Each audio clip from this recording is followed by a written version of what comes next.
Right now, hundreds of migrants arrived in the Chicagoland area overnight and this morning. Many arrived by bus or plane, almost all of them on very short notice. CBS 2's Darius Johnson has the story from the landing zone, where many are still awaiting shelter. Throughout the day, hundreds have arrived here at the landing zone. You could see many of them are waiting on CTA buses that are also serving as warming shelters, as nearly 300 await placement. Hundreds of migrants arrive on New Year's Eve in the middle of a Chicago winter with no coats, some just flip-flops, and nowhere to go. Last night and several nights before, a number of buses continue to arrive in the city of Chicago and throughout the country without any coordination. Mayor Brandon Johnson on Face the Nation Sunday morning, just after 350 migrants arrived on a plane to Rockford. He blames Texas Governor Greg Abbott for the unplanned arrivals. Hey, shout out to Greg Abbott that keep the pressure on. He said we got a new fiscal budget, a new fiscal year. And the one thing we're going to continue to do is we're going to continue to give y'all what y'all need as far as these migrants is concerned. He got the PJ out there. That's the same type of plane that I think that Trump be flying on, and Rick Ross. So they got the PJ out there, and they getting to it. And now he's taken on this very dangerous task of placing individuals on airplanes and flying them into our various cities. Just after 1 this morning, 350 migrants from San Antonio arrived at the Rockford airport. Happy New Year. One of those on the ground coordinating efforts, Winnebago County Sheriff Gary Caruana, who says they got a heads up Saturday afternoon. It did give us time to prepare, and we did prepare a plan. What the problem was they said they were going to get here around 9:30, and actually it was later. It was like 1:30 in the morning. Once migrants arrived in Rockford, they boarded 8 buses for Chicago, all chartered by Texas Governor Greg Abbott. We actually asked them from Winnebago County on I-90 through Boone County and then on into McHenry County, and that's where we dropped off and felt that they were safe, and then they moved on to allegedly Chicago. Can you imagine you having to spend your New Year's Eve up all night because you have no clue when the next wave of migrants is going to land in your city, and that there's no way for you to stop migrants from being able to be flown and bused and trained into your city because Greg Abbott has shown you no mercy whatsoever? And you know, the other part of this conversation is that Texas is still getting more migrants than they're able to export out to Chicago, New York, and Denver. And he is having no mercy.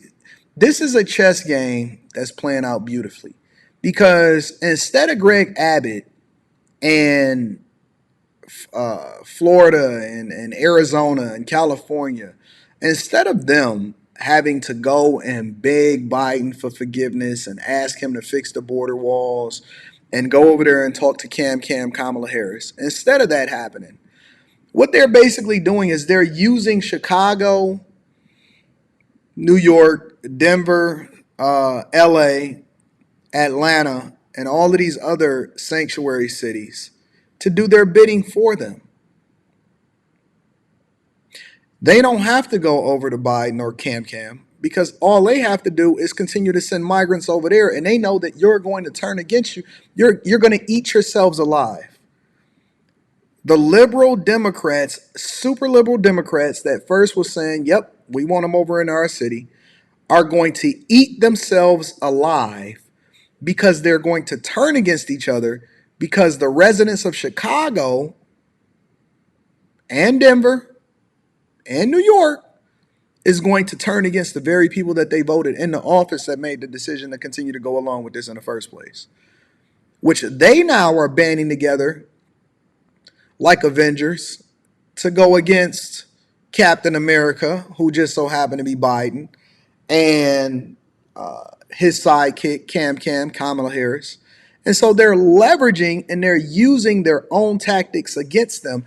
And they said, oh, you a sanctuary city? Okay. Even into the new year, we're not going to have any slowdown. We're not going to have any mercy. We're going to continue to bombard you with exactly what you asked for going into the new year. The city of Chicago says it had no knowledge of the arrival until it received a heads up from officials in Rockford. Overall, nearly 600 migrants are awaiting placement in the city, and nearly 300 are at the landing zone trying to stay warm on a cold New Year's Eve.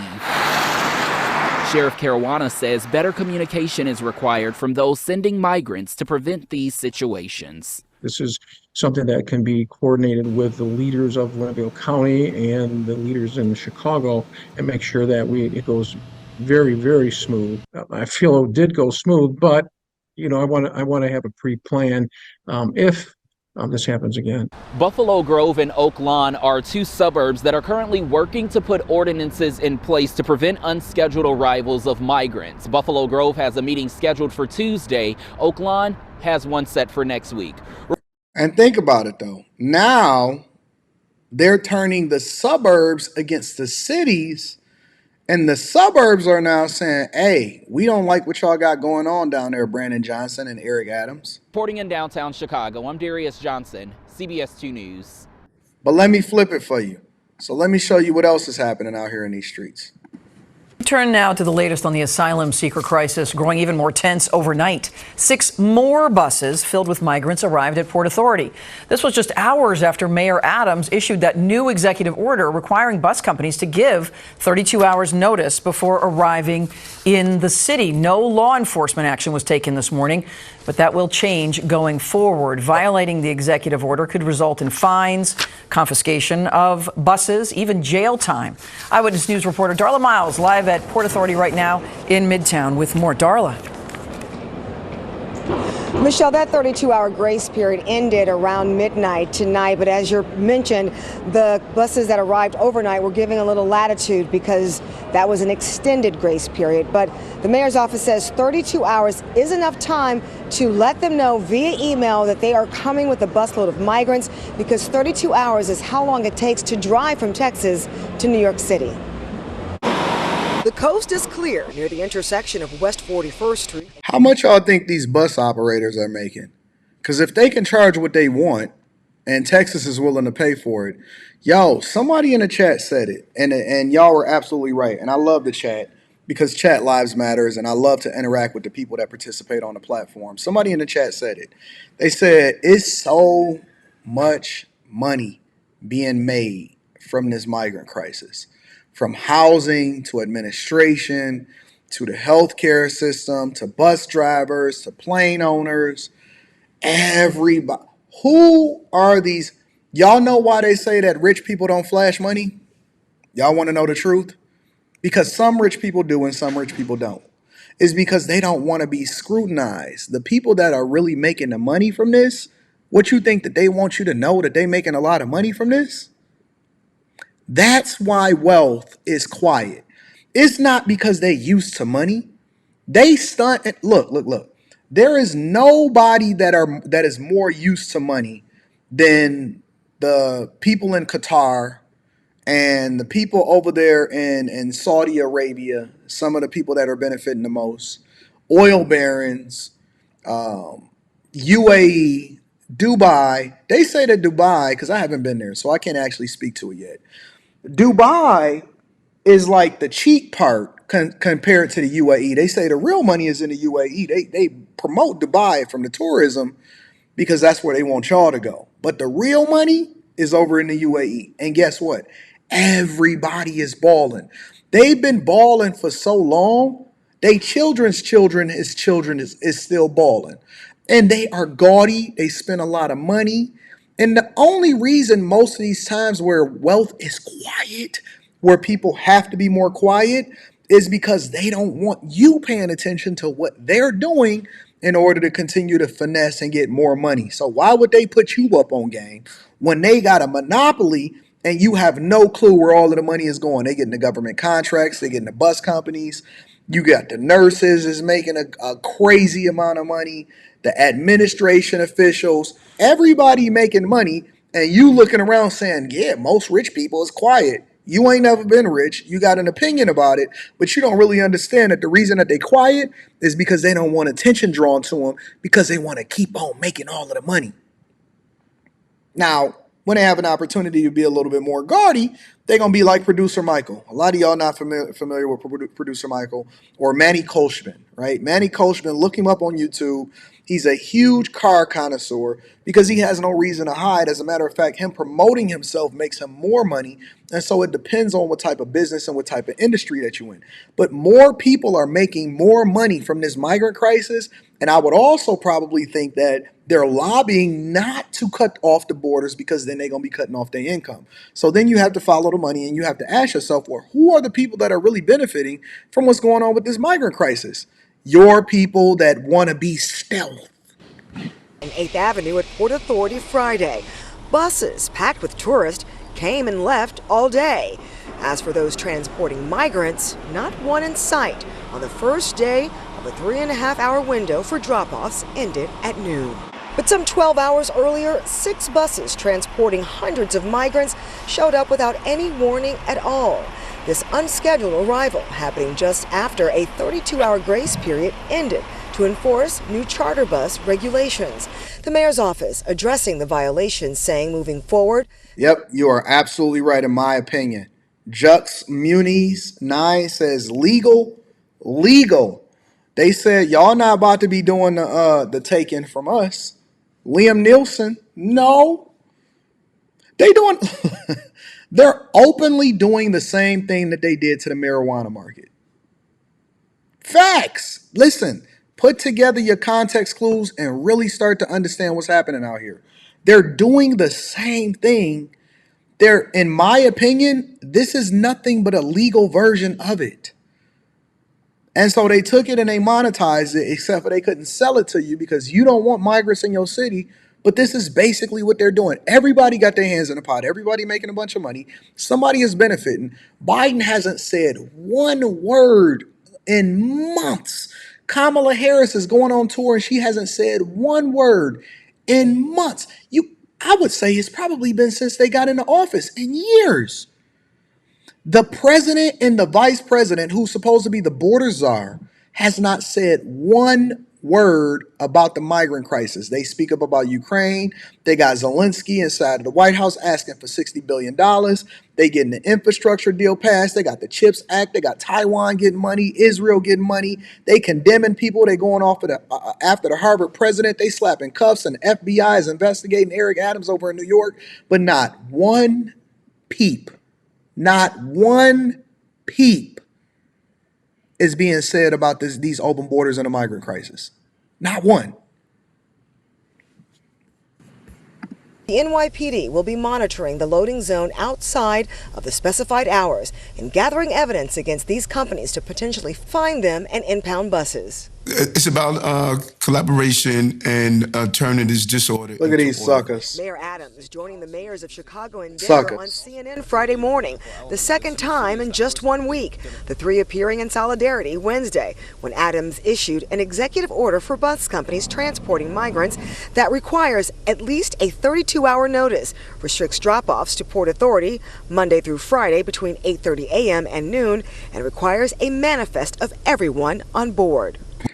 For everybody that votes for Biden, because I'm not telling you how to vote, I've already drawn my line in the sand on where I stand politically. So that's not a secret. But I'm also open to understanding or to dealing with people based off of where they are. I know that everybody has different reasons. The only thing that I ask people to be is educated voters. I want y'all to ask this question. For everybody that's thinking or considering voting for Biden and Kamala Harris for a second term, I'm not telling you that you shouldn't. I believe that it's your American right to do so. But I would ask you to do this. For everybody that goes to a rally or support it or want to send a donation or is going to lean in to vote this way, or your mama or your daddy is telling you to automatically vote Democrat just because you're black or all of this stuff, ask one question. Why are they leaving the borders open? And I'm not saying ask it to yourself. I'm saying you need to ask them.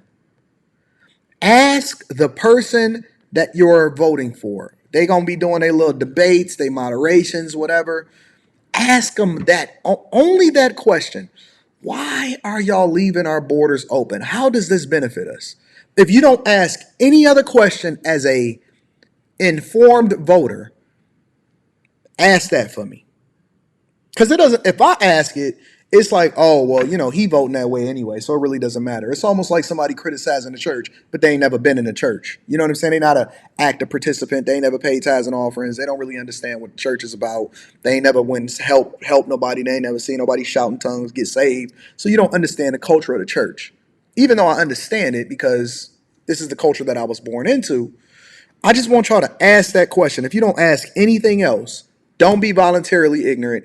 Hold your leaders accountable, because I am curious as to why they're doing this. with that executive order. I know why they're doing it, but I want them to justify why they're doing it. We're saying that between a certain period of time, you are allowed to drop off migrants in the city, but you're going to do it at the location that we specify so we don't overtax our resources, our manpower. But the true test. And the liberal mayors, as they continue to hold Biden accountable, is still accepting migrants. Why are y'all not asking y'all local officials, your local elected officials? Why are y'all still even allowing for this to happen? Why are y'all still considering yourself a sanctuary city? What is going on? Why wouldn't you cut it off and say, listen, I'm a Democrat, but I also have to look out for the people that's here first? Why would they continue to let this go on even while they're sitting here holding Biden accountable? Why they don't cut it off? Why they don't say, listen, we renounce our sanctuary city status. We can't help nobody else. We can't put nobody else in a classroom. We don't have the room for it. We haven't planned for this. We don't have the budget for it. We're not being helped by the federal government. Why are they continuing to do this and then raising your property taxes in order to pay for it?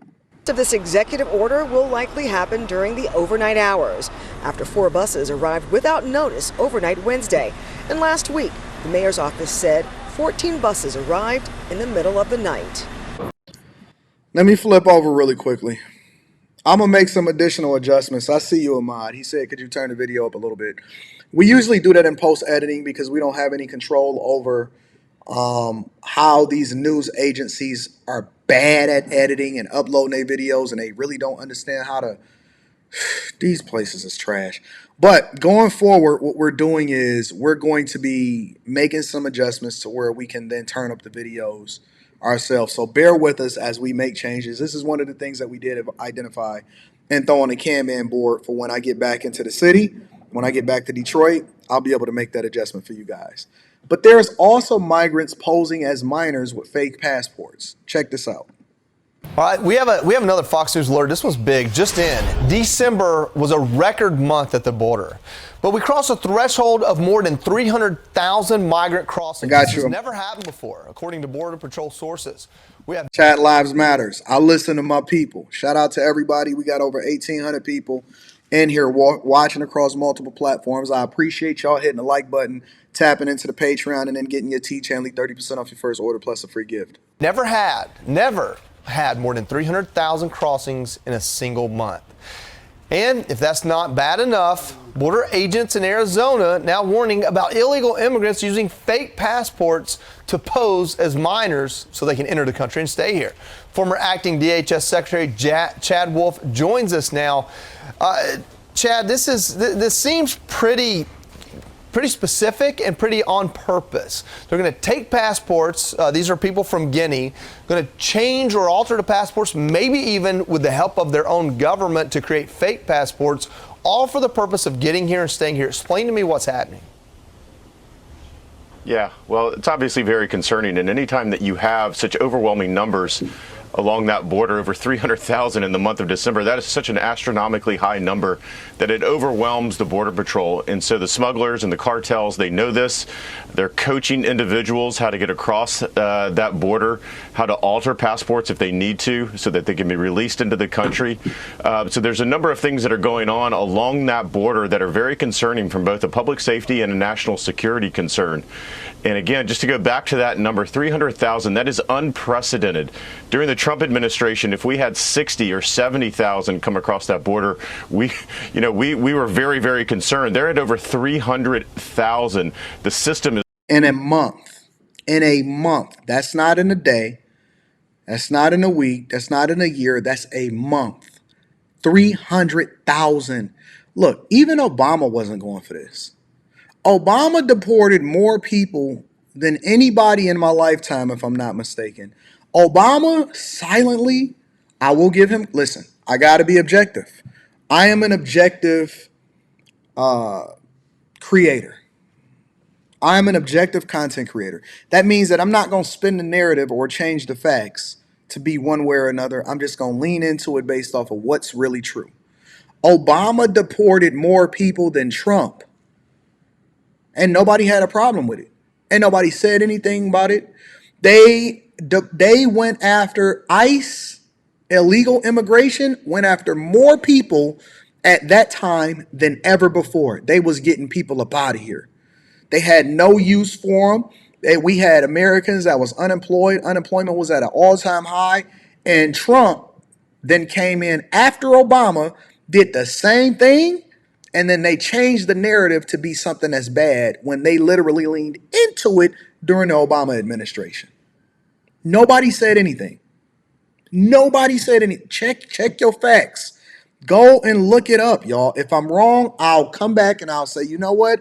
I was off. My responsibility to make sure that I apologize and give you the correct information. But based off of my understanding, Obama did more to get out illegal immigrants than any president before him, which Trump then capitalized off of. And then they said Orange Man bad. And they turned it into a political issue instead of turning it into an American issue. Is broken. The Biden administration has broken this. They've had 3 years to fix it, but unfortunately every year gets worse. 21 was a historic year. 22 beat 21, and now 23 is beating 22, and so it just continues to compound on itself. Right, Geronimo. That's where it came from. The Kids in Cages tagline. It came from the Obama administration. We're going in the wrong direction. Things are not getting better along that border. Things are getting worse. Yeah, you know, I started this question with a question about migrants from West Africa. So it's not like just a bunch of people from South and Central America. These are people from all over the world coming. But now we're focused on this 300,000 number. This is a benchmark number. Obviously, it doesn't spell anything good. We've talked all week about how the current administration's policy is this notice to appear. They basically take people that are illegally here and they give them a permission slip to be here legally, which really violates our laws. With a number like this to end out this year, going into an election year, do you see the Biden administration changing anything when it comes to their border policy, maybe trying to reinstate remain in Mexico, or at least end this farce of the notice to appear, if somehow getting people here legally? Well, they should be doing all of that. They should be changing their strategy completely because it's not working. Unfortunately, I don't hear anything different coming out of the Biden administration. You know, we had a couple of secretaries go down to Mexico City, but nothing really came out of that. There were no new enforcement measures announced. There were no new policies announced, and that's what's needed along that border. The catch and release policy that they have reinstituted, which is releasing hundreds of thousands, if not millions of folks into the interior of the country every single day, is catastrophic. That's what. If I wanted to get rid of somebody, right? Let's say I no longer wanted to, and this is just hypothetical, and I don't know for sure that this is what they're doing, but if I'm the leader of a country and I want to allocate more of my resources and my budget towards things that's more meaningful to me instead of wasting them on imprisoning and feeding and housing and clothing, because we know that it costs a lot of money in order to maintain a prison. And I had some undesirables in my country, and I knew that the American borders were open. What do you think that I would do? I'm telling you, me, as Anton Daniels, I am the president of a country that is competing with the world to try to do the things to try to get more resources, get a level up, get a leg up, get my economy stimulating, lower what it is that I have to spend on things that's not meaningful to what I got to do. If I'm the president, or if I'm the leader of a country that has a bunch of people undesirables that I want to get rid of, I am going to figure out how I can spend more money to get them over into America. At this time, there's never been a better time to do it. The border is wide open. I'm getting my prisons released. I'm changing. I would be helping the people of these situations get themselves over there in order to release myself of the burden of them. Why wouldn't I? And I'm not saying that's what other countries are doing, but that's exactly what I would do.